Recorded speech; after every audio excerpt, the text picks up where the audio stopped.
আসসালামু আলাইকুম ওয়া রাহমাতুল্লাহি ওয়া বারাকাতুহু। সম্মানিত দর্শক সকলকে স্বাগত জানাচ্ছি বিআর মাসুদ ব্লগের নতুন একটা ইন্ডিয়ান ভিসা রিলেটেড ভিডিওতে। আপনারা থাম্বনেল দেখে হয়তো অনেক আশ্চর্য হয়েছেন যে মাসুদ ভাই তো সবসময়ই বলে এসেছে যে ভারতীয় ভিসা নিয়ে আসলে কোনো সুখবর নেই। তাহলে আজকে আবার কি সুখবর? আসলে বন্ধুরা, সুখবর বলতে বড় কোনো সুখবর নয়, বা এমনও আমি বলতে চাচ্ছি না যে ভারত বাংলাদেশীদেরকে টুরিস্ট ভিসা দিয়ে দিচ্ছে বা দিয়ে দিবে বা এই ধরনের কোনো সম্ভাবনা দেখা দিয়েছে, বা মেডিকেল ভিসাটা স্বাভাবিক হয়ে গেছে, এমন কিছুই নয়। তাহলে কোন দিক দিয়ে সুখবর? দেখুন, আপনি যদি ভারতের ভিসার জন্য সাধারণত আবেদন করেন তাহলে কয়েকটা স্টেপ আপনাকে ফলো করতে হয়। যেমন, প্রথমে সবচাইতে কঠিন কাজ এবং সবচাইতে কঠিন কাজ একটা স্লট ম্যানেজ করা।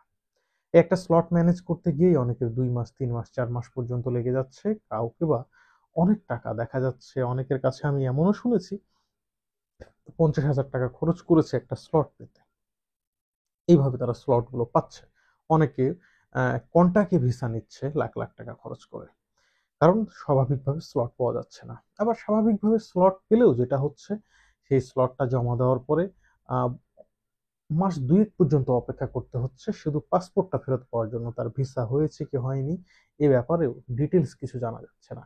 এমন অনেক রোগী আছে যে মানে আমার সঙ্গে তারা যোগাযোগ করেছে। ২ মাস আগে তারা পাসপোর্ট জমা দিয়েছে। এখন অবধি তারা পাসপোর্টটা ফেরত পাচ্ছে না। এরকম একটা সমস্যা। তো তাহলে সুখবরটা কি? সুখবরটা হচ্ছে যে ইতিপূর্বে আপনি যেভাবে মানে জমা দিচ্ছিলেন আপনার পাসপোর্ট, এবং পাসপোর্ট জমা দেওয়ার পরে কিন্তু ভিসা পেতে বেশ কিছুদিন, ন্যূনতম হলেও ১৫ দিন সময় লেগে যাচ্ছিল। তো এই সময়টা এখন আর লাগবে না। আপনি ভিসার আবেদন জমা দেওয়ার পরে, অর্থাৎ ফাইল জমা দেওয়ার পরে যদি সবকিছু ঠিকঠাক থাকে দেখা যাচ্ছে আপনি সর্বোচ্চ ৭২ ঘন্টার মধ্যে বা ৪ দিনের মধ্যেই আপনি ফিডব্যাক পেয়ে যাবেন। ১ সপ্তাহ অপেক্ষা করতে হচ্ছে না। এক কথায়, এখন যদি আপনি ফাইল জমা দিতে পারেন তাহলে সেক্ষেত্রে ভিসা যদি আপনাকে দেয় তবুও, ভিসা যদি না দেয় তবুও আপনি আপনার পাসপোর্ট খুব দ্রুতই পেয়ে যাচ্ছেন। অনেক দর্শক জিজ্ঞেস করেছেন যে মাসুদ ভাই, আয়ুষটা কি? আর আয়ুষে কিভাবে আবেদন করব, বা আয়ুষে আ কেমন করে ইনভাইটেশন পাবো? আসলে এটা একটা অনেকের কাছে গোলকধাঁধার মতো হয়ে গেছে। বিশেষ করে যারা একদম কমপ্লিট নতুন ভারতে যাচ্ছেন, বা নতুন পুরাতন যাই হোক না কেন এই বিষয়টার সঙ্গে পরিচিত নয়। দেখুন, আমি আমার পূর্বের ভিডিওগুলোতেও একটা কথা বলেছি যে এই মুহূর্তে ভিসা প্রসেসিং এর যে অবস্থা, সে প্রসেসিংটা কিন্তু একটু ভিন্ন হয়ে গেছে। আপনাকে যদি মানে ভারতের কোনো হসপিটালের ইনভাইটেশন আনতে হয়, সেক্ষেত্রে আপনাকে কিন্তু কয়েকটা স্টেপ ফলো করতে হবে। ওই হাসপাতালকে আপনার সমস্ত ডকুমেন্টস দিতে হবে। সেই হাসপাতাল আবার থানায় ইনফর্ম করবে। থানা আবার করবে হচ্ছে এফআরআরও কে ইনফর্ম। এফআরআরও আবার এটা রেজিস্ট্রেশন করে সবকিছু চেক ব্যাক করবে থানাকে। থানা দেবে হসপিটালকে। এরপরে হসপিটাল সেই এফআরআরও রেজিস্ট্রেশন নাম্বার সহ আপনাকে একটা ইনভাইটেশন লেটার দিবে।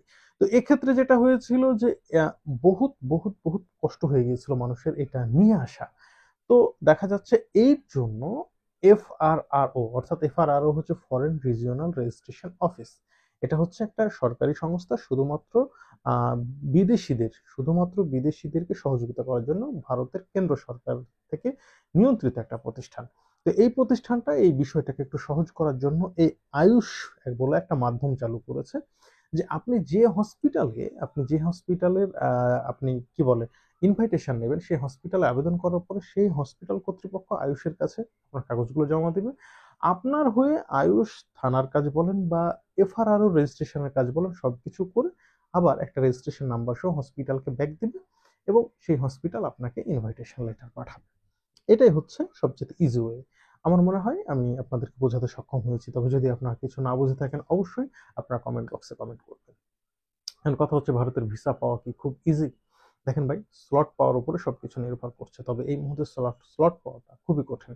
আমি আপনাদেরকে বলব, যদি আপনারা স্লট নরমাল ভাবে পেয়ে যান আলহামদুলিল্লাহ। আর যদি একেবারে সব দিক ঘুরে স্লট একেবারেই পাচ্ছেন না, দেখা যাচ্ছে ডাবল এন্ট্রি ভিসার জন্য আপনার এমার্জেন্সি স্লট দরকার, মেডিকেল ভিসার জন্য খুব এমার্জেন্সি স্লট দরকার। যদি খুব বেশি এমার্জেন্সি হয় আমার সাথে যোগাযোগ করবেন। আমি চেষ্টা করব আপনারা যাতে স্লট পান সেইভাবে একটু হেল্প করার। তবে দয়া করে যদি এমার্জেন্সি না হয় আমার সাথে যোগাযোগ করবেন না। আর আরো একটা বিষয় বলে রাখি যে আপনারা যোগাযোগ করার জন্য কি করবেন? দেখুন, আমার এই চ্যানেলের নামেই কিন্তু একটা ফেসবুক পেজ আছে। সেই পেজে গিয়ে আপনারা আমার প্রত্যেকটা ভিডিওতেই দেখতে পাবেন হোয়াটসঅ্যাপ বাটন আছে। সেই হোয়াটসঅ্যাপ বাটনে আমাকে নক দিলেই আমি আপনাদেরকে অবশ্যই রিপ্লাই দেব। তবে দয়া করে কেউ ফোন দিবেন না, বা অনেকেই দেখি সরাসরি ভিডিও কল দেয়, যেটা আমার কাছে খুবই বিরক্তিকর। ভিডিও কল বা কল না দিয়ে আগে আপনারা মেসেজ দিবেন, এবং সবচেয়ে উত্তম হয় যদি ভয়েস মেসেজ দেন। কারণ অনেক অনেক বড় টেক্সট দেয়, যে টেক্সটগুলো পড়ার আসলে সময় থাকে না। সবচেয়ে উত্তম হয় আপনি